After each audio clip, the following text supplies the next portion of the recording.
আর বন্ধুরা কেমন আছেন সবাই? আশা করছি সবাই ভালো আছেন। মিনু কিচেনের ভিলেজ ফুডে আপনাদের জানাই অনেক অনেক স্বাগত। দেখুন বন্ধুরা, আজকে আমি তাল জাল দিচ্ছি। এই দেখুন, এর ভিতরে আমি নারকেল কোড়া দিয়ে দেব। এই দেখুন,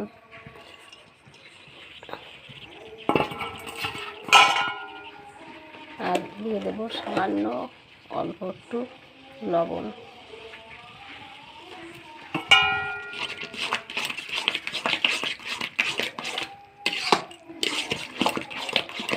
নারকেল কুড়া আমি আগে আরও একটুখানি দিয়েছিলাম, সেটুকু আমি দেখাইনি, আবার একটু দিয়ে দিলাম।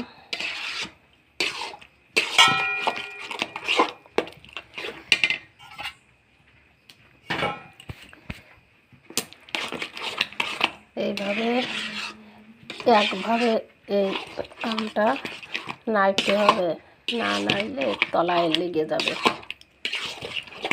তাই সব সময় এইভাবে নাড়াতে থাকতে হবে।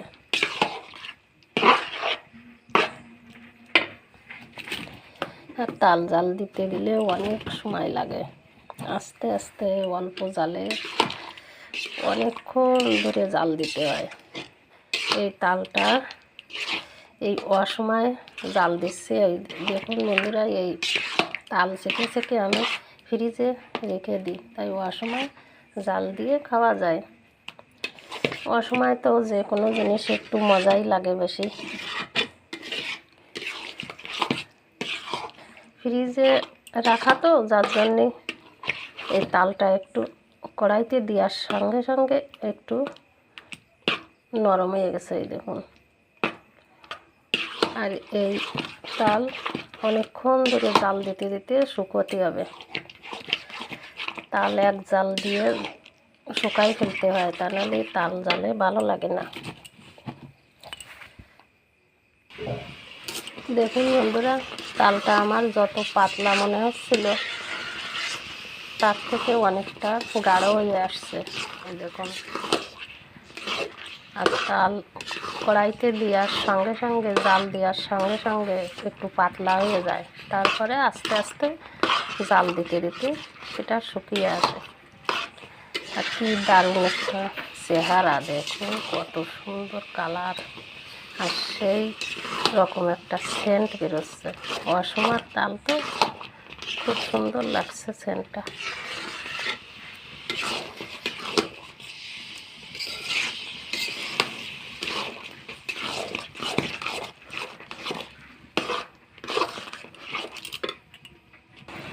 দেখুন বন্ধুরা, আমার তালটা কিন্তু কম হয়ে আসছে জাল হওয়ার পরে। এই দেখুন কত অল্প হয়ে আসছে, আরও অল্প হয়ে যাবে, আরও কমে যাবে জাল হওয়ার পরে।